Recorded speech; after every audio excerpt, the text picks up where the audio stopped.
और सुमिरन करके मैया बबुल को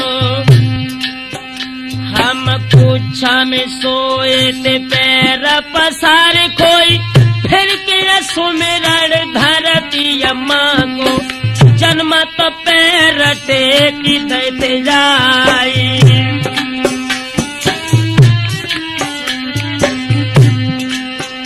हम सर्वदेव तन को सुमिरत है और भूले अक्षर जइयो बताए कोई सुमिर शीतला मैनपुरी की नदिया सन केरी मैदान।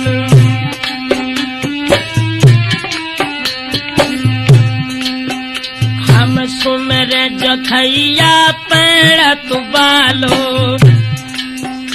और गहियर पेड़ बरा गधा ख्यार कोई आगे मूरत मेरे बाबा की पाछू ताल झकोरा जो खाए।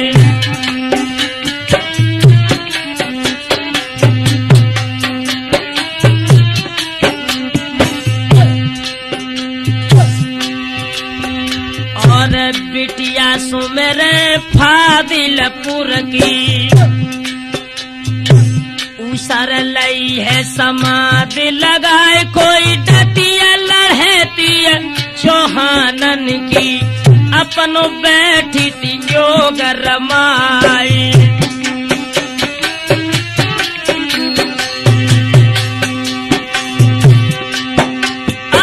भूमिया सुमेरे जाई का सुबह की हम न जाना तो नाम तुम्हारी और 5 घरिया को मठिया तज दे भोरी कंठ बैठिए आई।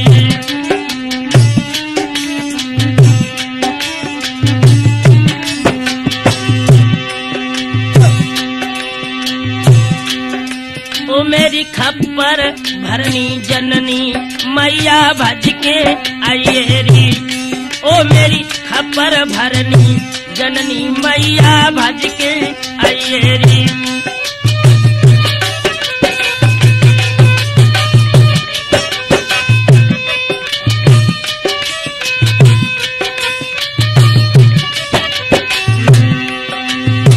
भज के आइएरी मैया मेरी भज के आइएरी।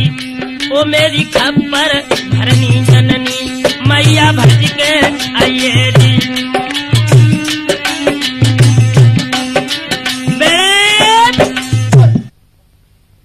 आज जो राठौर कैसेट के माध्यम से और आल्हा में हम जो नवीन प्रोग्राम रिकॉर्ड कराने जा रहे हैं, शायद इस प्रोग्राम से पहले की कथा नदी बेतवा की लड़ाई के माध्यम से आपको दे दी है।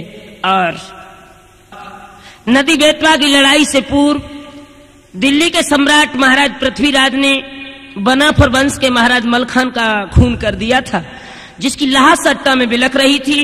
और इधर सभी बनाफरों ने आकर नदिया पर पृथ्वीराज चौहान से घोर संग्राम किया है और नदी से विजय की पताका लेकर सभी महोबे वाले जवान सिरसा की तरफ प्रस्थान करके चले हैं, जहां पर इनके भैया मलखान की लाश रखी है। और इनकी भाभी जो गजमोतिन है, ये अपने पिया की लाश की सुरक्षा कर रही है। तो लीजिए, पेश है आपके समक्ष आल्हा में गजमोतिन सती।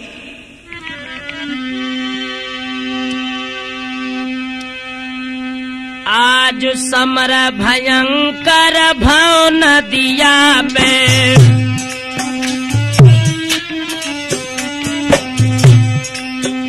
और जीते जंग कनौजिया राय कोई विजय पत्र लाखन निज पाओ मानी पिथिया राजन जोहार।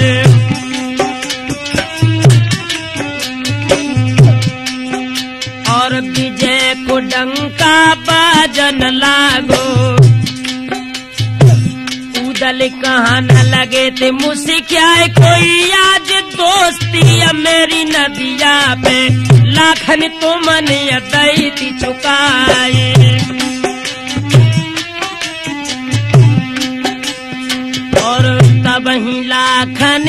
बोलन लागे लोहरे पूत दे बला क्यार कोई मोहुआई गौ संग रहे को आंसू भरत कनौजियराए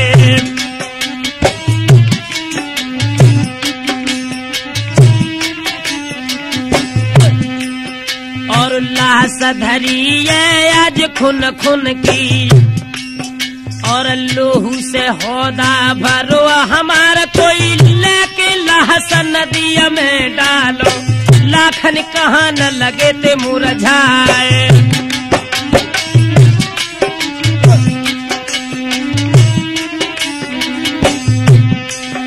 और खोलिए डाटे हाल सुपना नैनन बहिती नीर की धारी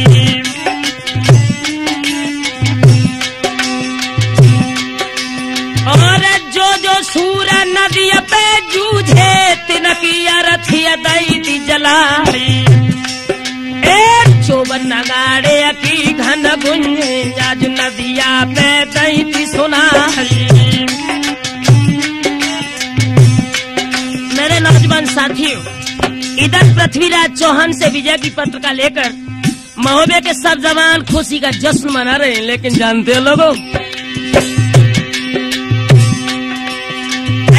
दुनिया जानती है रे महल को जो परिहार बुटैया तारे अरे कान भनक माहिल के पर गई तब तीरथियत कही सुनाई।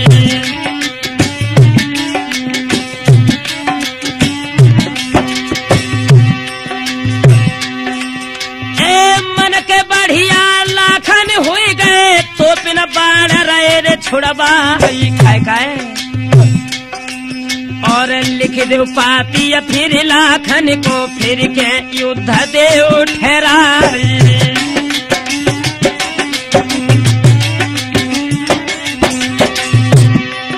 और तबई केला बोला न लागो राजा सुनो धनिया चौहान अरे दे के घाबे बेना पुरे मानो शब्द वेद चौहानी।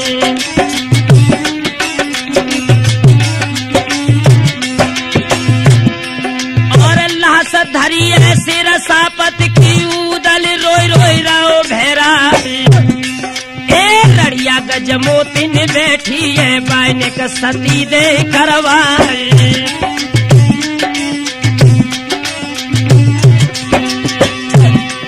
अरे को माना तू या बभाटन की राजा ने पाती लिखी बनाई सिद्ध श्री सरनामा लिख के ब्यौरा लिखत धनिया चौहान और मन के बढ़िया लाखन हुई गए नाहर पूत तिलक दे ज्ञान और लिख दई पाती आज लाखन को फिर के युद्ध दो ठहराए और काल युद्ध हम तुम संग करें हरे प्राण समर में आए और 7 लाख फौजे नदिया पे फिर बिरथिया ने दही चढ़ाए और लेके पाती दे हरकार और लाखन पे दऊ पठाए और बाची पाती धड़की छाती लाली रैया ने न पेछाए। ए बब को लड़का देवे वालो नहर पूता दे वाला क्या लाखन राना की दमकाई मतो न बंद होती तलवार और पीछे सतिया हो सिरसा में हम तिरथिया के हने पिराने और बहिया गए के तब आलान और उदल से कही सुना।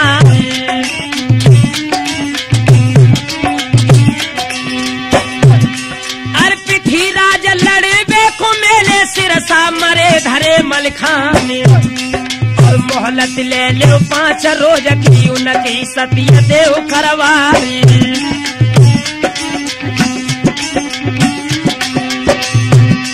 और सती जब करके गज मोतिन को फिर डट डट के करो तलवारी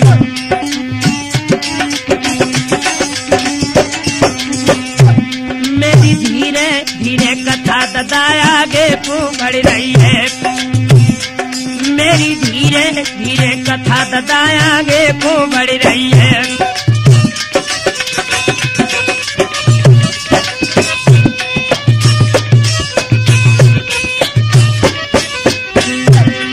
आगे को बढ़ रही है कथा, आगे को बढ़ रही है मेरी धीरे गुइया धीरे, हाँ धीरे धीरे कथा। मेरे नौजवान साथियों, जिस वक्त उदल की आंखों में लोहू के कतरे आए हैं, उदल के बड़े भैया मंडलिक ने उदल को समझाया है, विनाश काले विपरीत बुद्धि उत्सवे व्यसने प्राप्ते दुर्भिक्षे शत्रु संकटे राज दरबारे शमशाने यस्तिष्ठ बांधवा। उत्सव में, व्यापार में और बुरे समय में जो साथ देता है वही सच्चा मित्र होता है। ये बुरा समय है उदल, पृथ्वीराज से जब तक हम मोहलत नहीं लेंगे और तब तक हम मलखान की लाश को चिता में दफना नहीं सकते। मेरे नौजवान साथियों, महोदय के सभी बना पर बैठ जाते हैं और अपने भैया की लाश को दफनाने के लिए पृथ्वीराज से मोहलत मांगने के लिए खत लिखने लगे। क्या लिखा है खत में?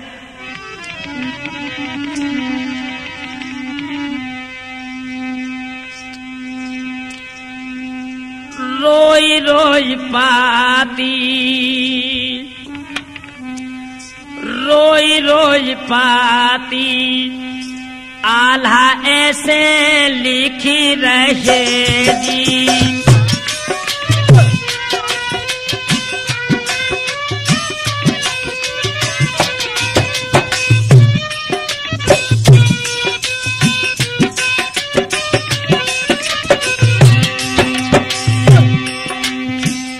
जी जाके नैनन हमें गुइया नैनन बरसता नीर, रोई रोई पाती आला ऐसे लिखी रहेगी।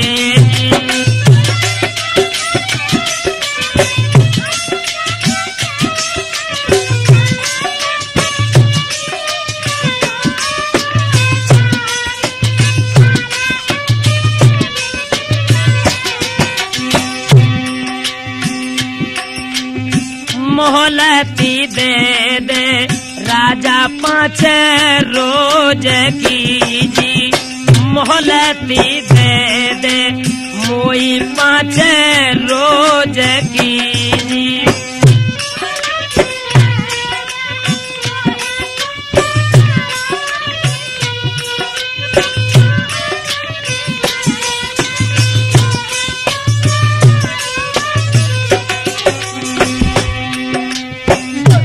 डांटे डांटे के फिर डांटे डांटे के करो तलवार, रोई रोई पाती आला ऐसे लिखी रहेगी।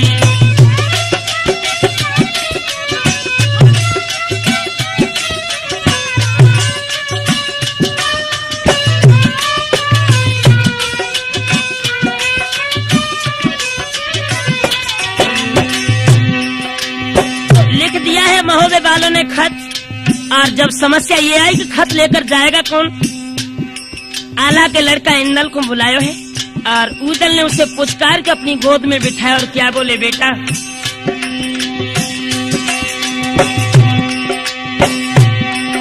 एक गोदी लेके आजो बेटा को, बोलो देश राजा को लावे, सिरसा सती करन के काज बेटा पाती दियो पठावे।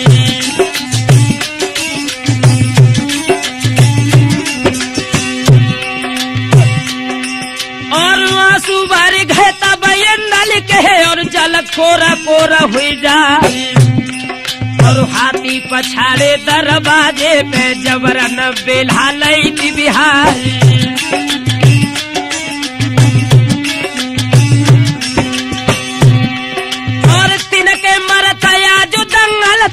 इंदल नजर देन को जाई और इतनी कह के रोवन लागो, नैनन बहाती नीर की धार।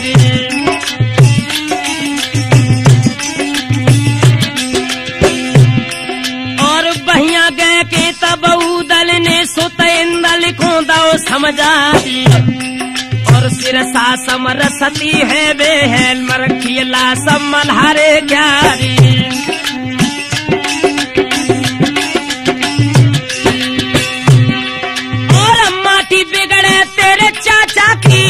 इंदलिया कली गई बोराई और सतीज करके निज चाची को करियो नदिया पे तलवार।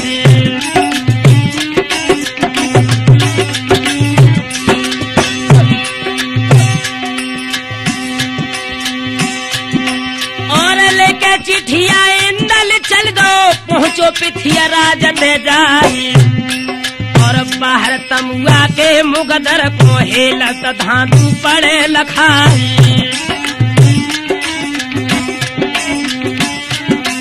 इस वक्त इंदल ये खत लेकर पृथ्वीराज चौहान की सभा में पहुंचा है। और एक बात और बता दें लोगों आपको, ये जो धांधू था मंडली के पिताजी देशराज के वंश से पैदा था, लेकिन ये दासी गर्भ से पैदा हुआ था। और महाभारत और शास्त्र के अनुसार इसे कर्ण का अवतार बताया जाता है। और ये महोदय के वंश में पैदा होने के बावजूद भी पृथ्वीराज का साथी बन गया था। जब ये इंदल खत लेकर पहुंचा है तो धांधू के दिल में क्या बात आई?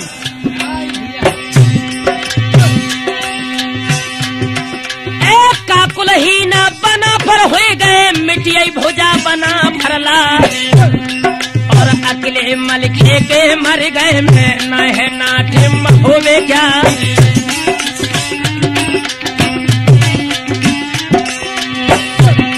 और भुजा फड़क रही है जब कुदरी में मानो उले उठिया तलवार। अरे बहिया गए के आज इंदल की तब धांधुआ ने कही सुना।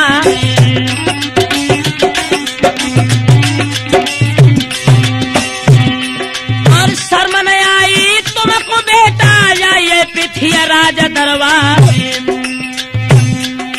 आए जुज मल्हारो गौ सिरसा में फौज हटते धनी चौहान।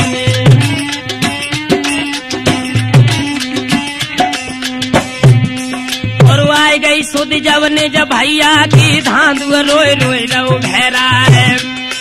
और बहिया गए के तब चाचा की सुत इंदल ने कही सुना है।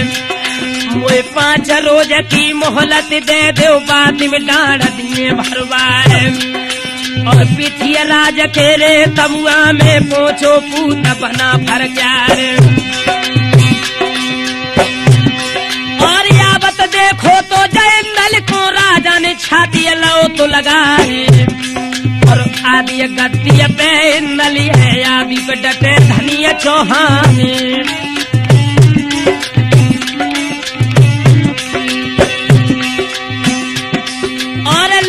चिट्ठी आया जुलाखन की और पृथ्वी को दई दिगहारी।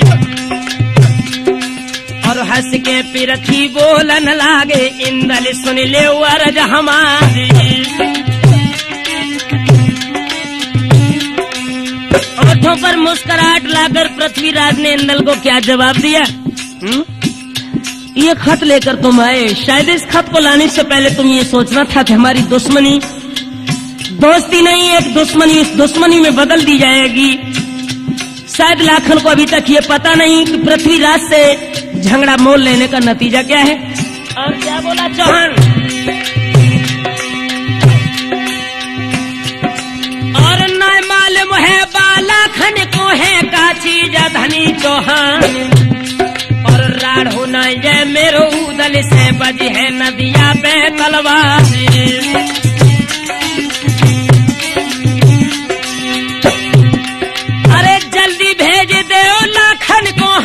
हने समर में प्राण। अरे साबित लौट जाए कन बज को तो मैया के दूध हराम। आंखों में लोहू के कतरे लेकर इंदल कहने लगा चौहान अगर लाखन के लिए जरा भी शब्द गलत यूज किए तो उसका नतीजा क्या होगा? अरे हम ही लाए थे उन लाखन को हम नहीं बंधवाई तलवार। हो जो छतरी तेरे नदिया पे जो लाखन पे कसे कमाने। और बाद में सत्य होई चाची की दिल के मेट ले अरमान। अरे नग्न सिरोही सो सिर काटे भाजिन बचो धनिया चौहान।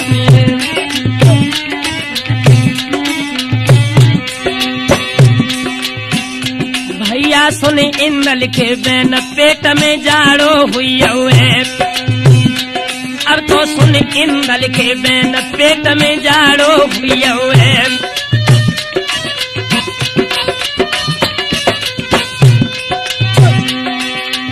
जाड़ो हुई है आप जाड़ो हुई है। अब तो सुन इंद्र लिखे बैन के भैया जिस वक्त इंद्र और पृथ्वीराज का ये वार्तालाप हुआ है, केला भाट ने पृथ्वीराज को परामर्श देकर सिरसा सम्राट मलखान की लाश को जलाने के लिए 5 रोज की मोहलत बनाफरों को लिए दे दी है। और ये सभी बनाफर नदी बेतवा से अपनी फौजों को लेकर जिस वक्त सिरसा की सीम पर पहुंचे ही, दशा क्या है लोगों सिरसा की, आज लेखेंगे फौज उदल चल गए,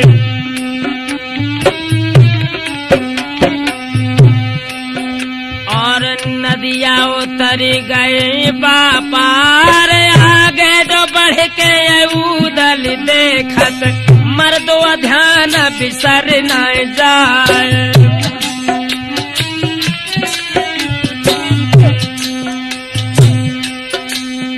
और ससक स्यार साबर और सुअरा, और नहीं सिंगन को एक छुपार कोई सिरसा वाले मैदानन में ला सके लगन लगे ते अम्मार।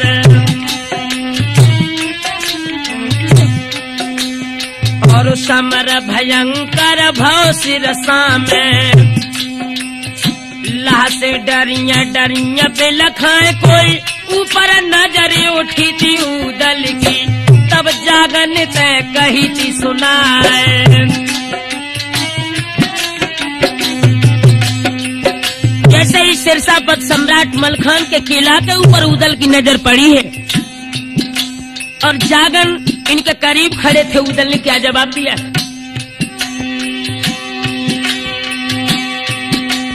अरे रिसहा हुई के उदल बोले, जागन अकली गई बोरारी।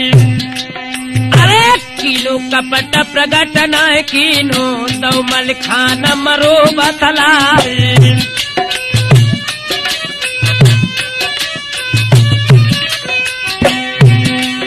और देखो घूमत सात खंडा पे, कर से तेगा रहो तो चमकाए।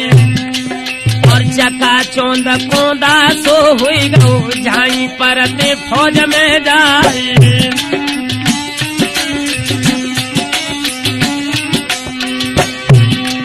आज गजमोती ने अटिया पे ठाड़ी पति अपने की अला सरखाए। और तेगा नगिन कहे दी कर में रजपूती को भेष बनाए।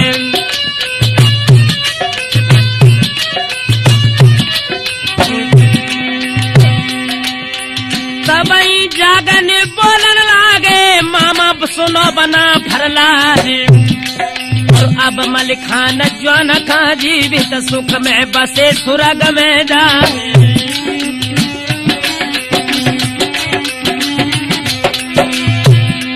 और मामा तुम्हारे बा नदिया की धूरा रही थी द्रगन पे छा। अरे सत संहारो मंडली कने दो, फाटक पे धगा लगा है। खुलियो फाटक दरवाजे को, भीतर चल तो बना फरला।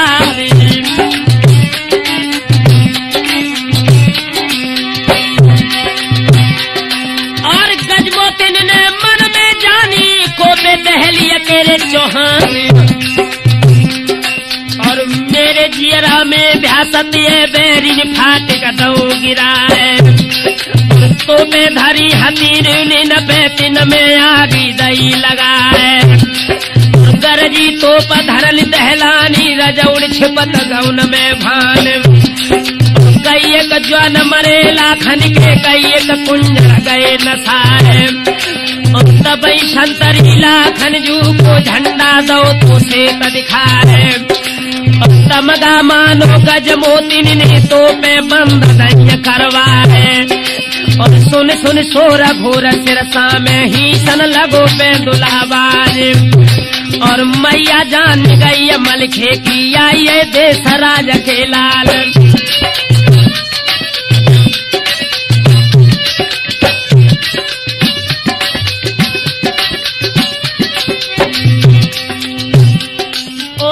सुरजन चैतन्य दिनायवनी के आइए। ओरे ओ भैया राठौर ठौर अब तुमको मिल गयो है।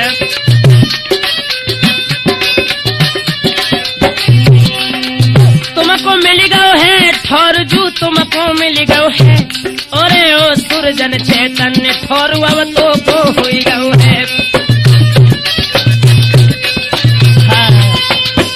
जिस वक्त मेरे नौजवान साथियों सिरसा पर सम्राट मलखान के फाटक खुले हैं और सभी महोबे वाले जवान अंदर जाने लगे हैं। और जब गजमोती ने ये देखा है कि मेरे किला का फाटक खुल चुका है, पृथ्वीराज चौहान के जवानों को समझकर जब तोप में आग लगाई है, लेकिन उसी वक्त मलखान के दोस्त लाखन का संकेत पाकर गजमोती ने तोपें बंद कर दी। और जब ये सभी जवान सिरसा पर सम्राट मलखान की लाश के पास पहुंचे, दशा क्या थी लोगों उस वक्त। मलखान की दुल्हन अपनी पिया की लाश को रखाई रही थी। मलखान की मैया अपने मासूम बेटा की लाश को अपनी जंघा पर रख के सिसक रही थी। आज निरखत भवन भयानक लागत जागत शोक सिंधु अभिराम। और कौआ रोबत हुए सिरसा में मानो सिया हरण हुई जाए। और जा पे बंगला नुनिम लिखे को कागा रोए रोए की मर रहा है। और देखी दशाया जो सिरसा की रोइयो पूत देवला क्या रे। और हिलकिया भरी भरी रोवे जर जर पूछो अटिया के मैदान। और रखी तिला सबीर मलखे की मैया जाकी रही रखाए। और ठाड़ो बहोरन सुत मलखे को तब चाचा ते कहीं सुना है।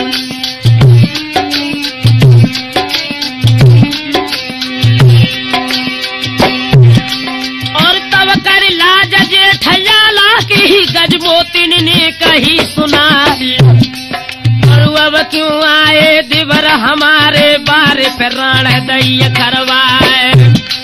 और डंडे मिटे जिगर वह ठंडे मिलके कंठ दैय मरवाए।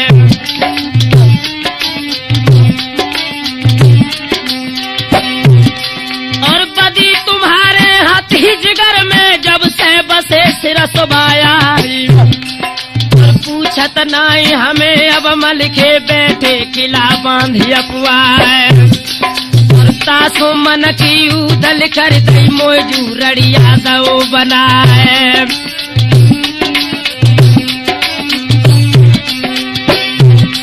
और हिलकी बंधिया उदल की नैनन बात नीर की धारी। और वैसी बोली अब मत बोले भावज पैया परे तुम्हारे। और जब दल सिंधु झुको पिरथी को रिजगिर देती खबर लगा है।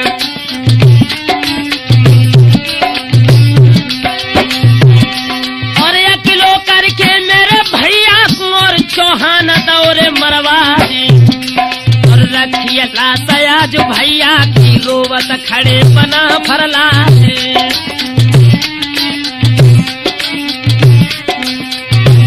इधर तो मलखान की लाश को देखें, सभी महोबे वाले जवानों की आंखों में आंसू है। और तब तक मलखान को लड़का बहोरन उदल के पास आएगा। उदल ने जैसे ही अपने भैया के लाल को देखो है, आंखों में आंसू लेके उस मासूम बेटे को अपनी गोद में उठाए कि क्या पूछने लगे बेटा। और चलती अबिरिया मेरे भैया ने का तो बेटा दई बताए। और रोए के सुत तब बोलन लागो चाचा सुनो बना भरलाल। और करके जंग पिता पृथ्वी से एक कदम गए अटा पे आए और खोल गांसिया लो हाथन ते और धरती पे लो बिछाए और खोलत तंग अंग भोड़ी लो घोड़ी ने दो तो प्राण गमाए और मरती बार बचन जू बोले मोई उदल को दियो दिखाए।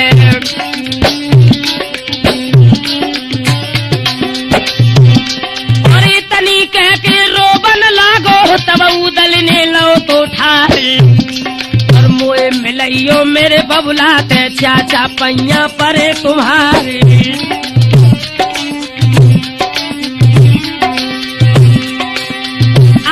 बहुरन के रोबन में छाती फटती उदय सिंह प्यारे जब उदल उठ गो अट्टा पे से और बंगला में पहुंचो जाए और सुनी दशा देख गद्दी की एक कदम गिरत पाए फैलाए और काड़ी कटारी को कमरते और छाती पे लो लगाए और के तो मिले मल्हारो उठ के नेकी बदी दे समझाए जो न मिलिए सिर सवालो तो हम दिए प्राण गमाए।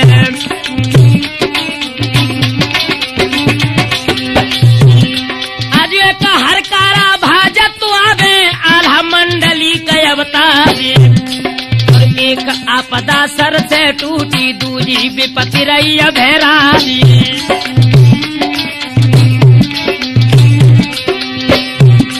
और उदल बिचलो है हृदय लो तो कटार जमाई और सुनी खबरियां आज बंगला की कपियो पूत देवला क्यार और लाखनी और सकल बना पर पहुंचे बंगला के मैदान और बहिया गए के सुत उदल की तब आलाने कई सुनाए और काय को भैया पागल हो गए आज मोई रोई रोई रहे रुवाए और मरे मराए जो मिल जाते तो फिर सब लेते लौटाए और जाने जन्म लो दुनिया में मर के स्वर्ग धाम में जाए और उदल ठाड़ो भाव बंगला में तब हालात कई सुनाए और जो न मिलिए सिर साबालो तो हम मारे कंठ कटार और जाके मिलिए स्वर्ग धाम में भैया मानो कई हमारे और भैया गए के तब उदल की और वाला ने कई सुनाए और तन कबिल में जा तू बंगला में तो मलखे से दिए मिलाए देवी शारदा की मठिया में पूछो पूत देवला क्यार लेके हवन या झुकाल हने और मठिया में दौड़ जाए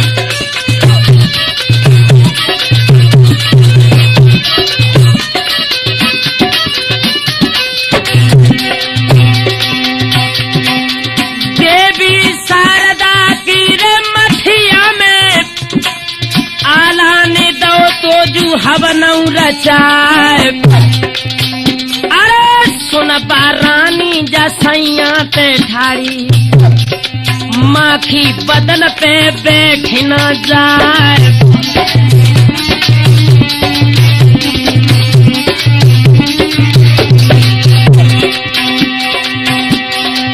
प्राणी नामा के स्वर्ग में पहुंचो शिव चतुरानन जे परत ही दिखाए बीच सभा सोने सिंहासन सोहत चौकी पे यार मलखान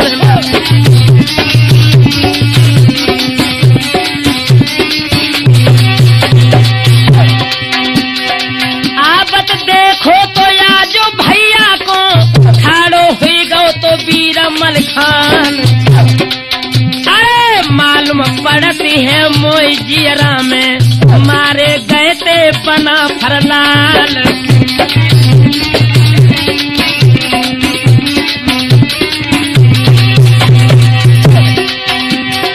तब मलखान जान हंस बोलो दादा पैया में पड़ जाओ तुम्हार अरे कैसे आए स्वर्ग धाम में रह रे प्राण जू रहो या कुल्यार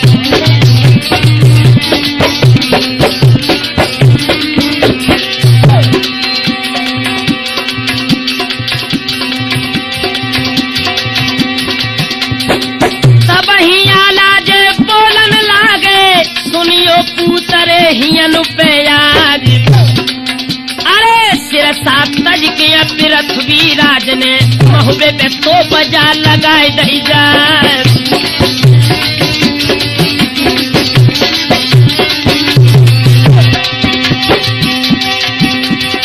दे दई मदद रे मित्र लाखन ने नदिया पे बजी थी विषम तलवार।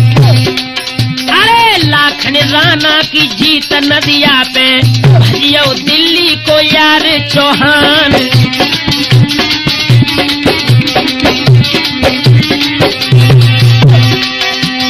सिरसा सतीरे करन के काजे आइए सकल रे बना फरलाल।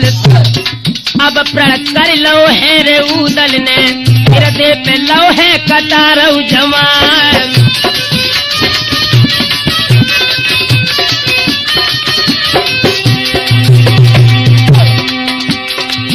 क्यों, बात क्या है? मलखान जब पूछने लगे आखिर दादा उदल के हृदय पर कटार जमाने की कोई न कोई तो विशेष बात होगी। सुनो भैया,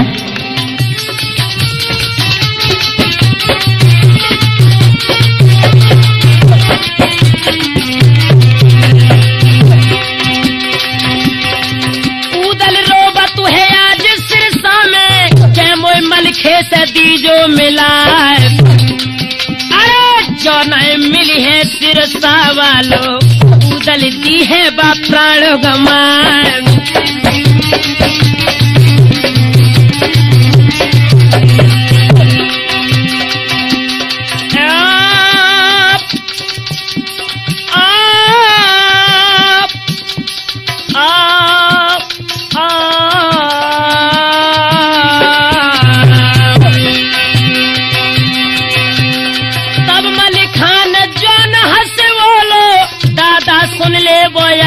हमार अरे एक काल जग माही रच दो बिछुड़ रे रूप करतार।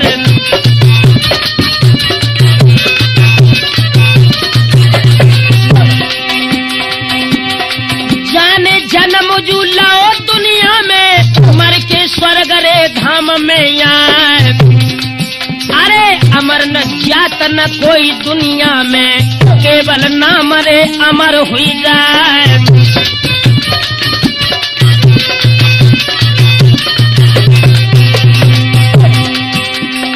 छोटे मच्छर को मच्छी गे के मुंह अपने में बालेती है दवाए। ता मच्छी को बुद्धा दुर खावे दादुर दाब के सर्प ले जाए।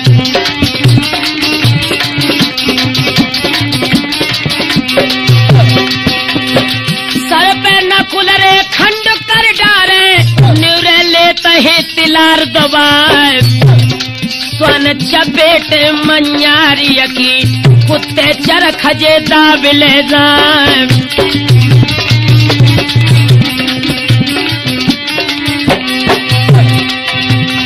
चरख सिंह जू झपट के मारे और बा धरती में दे तू है मिलाए। कहाँ तक कहे दादा हम तुमसे मर के जीव बा स्वर्ग में यार।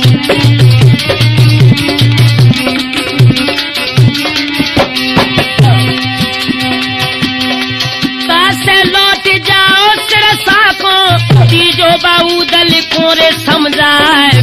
ज्यादा देर हो न पावे तीजो नारे सत्य करवाए।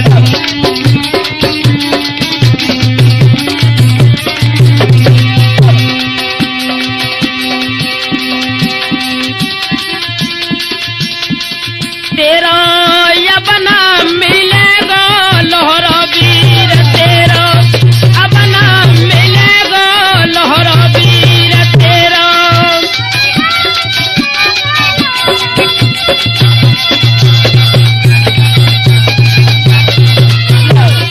तेरा यबना मिलेगा मलखे वीर। तेरा अपना मिलेगा मलखे वीर। रोए रोए भैया ते खुले शब्दों में मलखान ने जवाब दिया, भैया जिस जीव ने स्नान सर्वान संसार में जन्म लिया है उसकी मौत निश्चित है। जाके मेरे भैया उदल को समझा दियो, और वक्त बहुत ज्यादा नहीं है, जाते ही जाते गजमोतन को सती कराएगी, मेरी लाश को दफना देना।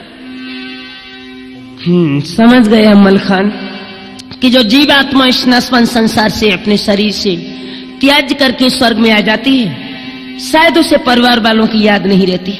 लेकिन एक बात बताएं तुम्हें अमल खान, क्या कहोगे दादा? क्या बोले हैं मंडली भैया?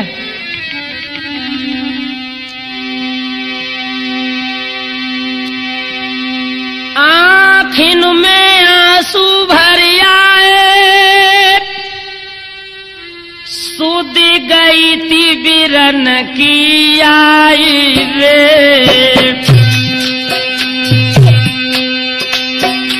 आँखिन में आंसू भर आए, सुध गई थी बिरन की आई रे।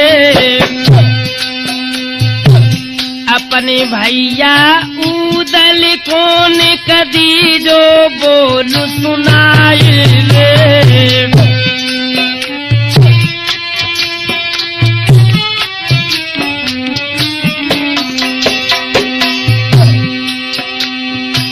बिलख रहो सिरसा में बाए दीजो धीर बंधाई रे। हिलकी लेके आज मलखे की आलन गही थी कलाई रे।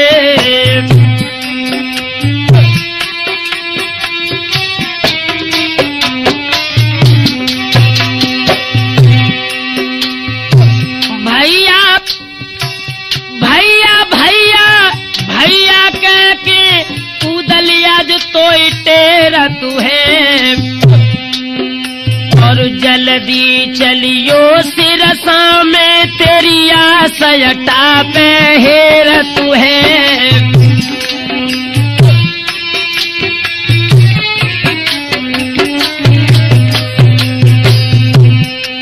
भैया हिलकी लेके बात आज जान दिल की कह रही है, अब तो हिलकी लेके बात आज जान दिल की कह रही है।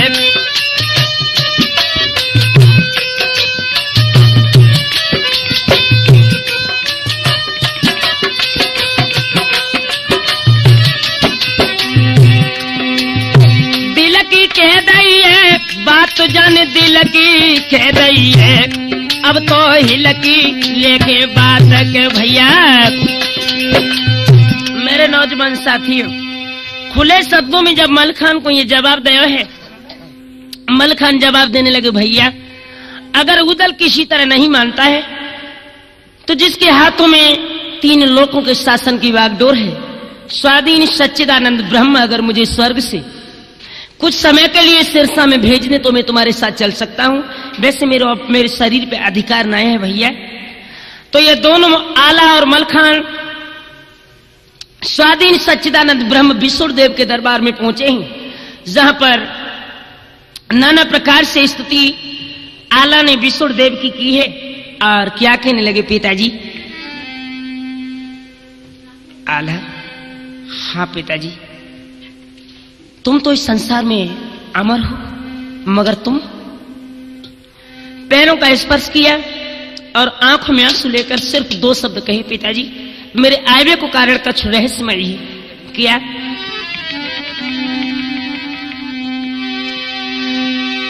आज कछु देर कोमल खे भैया सिरसा में पठवैयो। हाय हाय,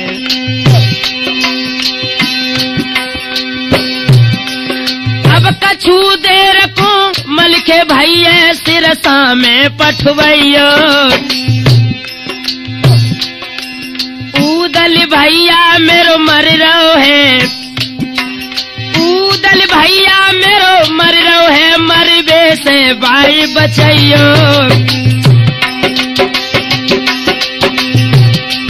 महाराज जाए न सिरसा वालो है, और मोह जाल में उदल अपने हने दुधारो है। बबुला मर के सबरो कुटुम आज जा स्वर्ग में आ जाइए। बबुला मर के सारो कुटुम आज जा स्वर्ग में आ जाइए।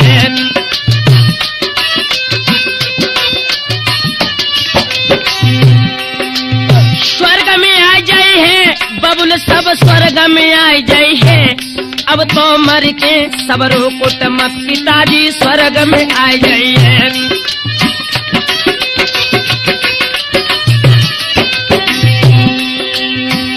विष्णुदेव ने जब अपने परम भक्त के ये शब्द सुने, एक बात का ध्यान रखना लोगों, भक्तों ने इनको नाना भांत नचायो, लोक लाज तज दई आज इन बैकुंठ बिसरायो। भक्तों के लिए भगवान नाना प्रकार से नाच नचे। अपना मान भले टल जाए, भक्त का मान न टलते देखा।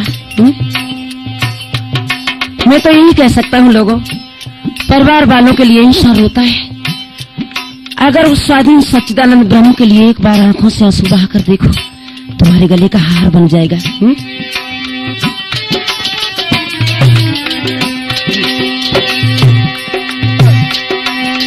विष्णुदेव हंस बोलन लागे, बेटा मानो कही हमारे, और जो मलिखान स्वर्ग से जावे तो मर जात भंग हुई जाए।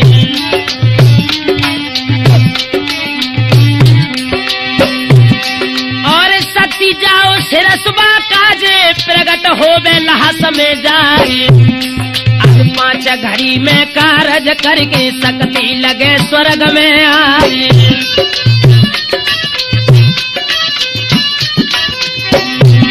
अगर मलखान स्वर्ग से जाता है तो ये स्वर्ग का नियम भंग हो जाएगा। इसलिए हम तुम्हें वरदान देते हैं कि 5 घड़ी के लिए हम एक ऐसी विशेष शक्ति भेज रहे हैं जो मलखान की लाश में प्रवेश करके तुमसे वार्तालाप करेगी, और 5 घड़ी के बाद वो शक्ति पुनः स्वर्ग में आ जाएगी। हाय हाय।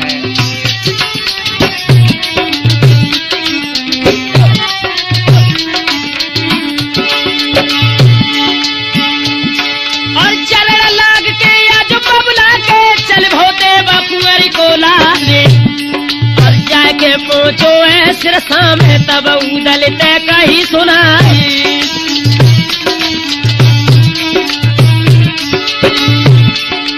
मलखे आबत है अट्टा पे चल के भ्रात मिलो हर साई, और सकल महुबिया आज अट्टा पे हेरत बाट मल्हारे चारी। इधर तो सभी परिवार वाले मलखान के आने की इंतजार कर रहे हैं। तब तक क्या हुआ, स्वर्ग से वो शक्ति चली है, एक तीव्र प्रकाश करती हुई मलखान की लाश में जब प्रकट हुई, शक्ति चली सिरसबा पहुंची, प्रगट भई थी लाश में जाए। अरे तन बहुरो आए गई रोनक उठ के खड़ो भव मलखान।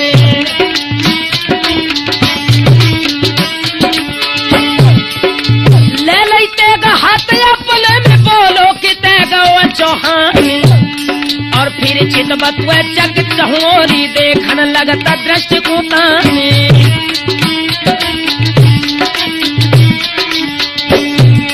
और ठाड़े देखे आला उदल तवला खन को करो प्रणाम, और फिर से हुई उदल से बोलो तू छुआओ हमारे धाम। और सुख में बसे जाए कनवज में अब मुख हमें दिखाई दो आए।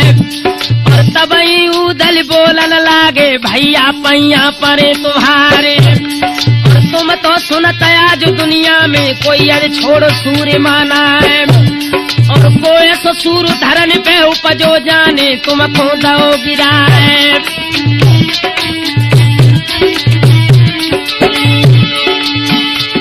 और तब मलखान जोन हंस बोलो लोहरे पूत देवला क्या है, और 5 घड़ी को हम आए भैया मिल ले भुजा पसारे। और बिछुरन मिलन विपत सुख संपत्ति भोगत जीव कर्म अनुसार। और दिल्ली से जब बड़ पृथ्वी ने घेरो सिरसा को मैदान, और 7 लड़ाई जा जग है भाई जीते जंग वीर चौहान। और भेद बताए दो मैया ने और माहिल तय कही सुनाए, और माहिल पूछ गए पिरथी ते पिरथी मोइली नो बुलवाए।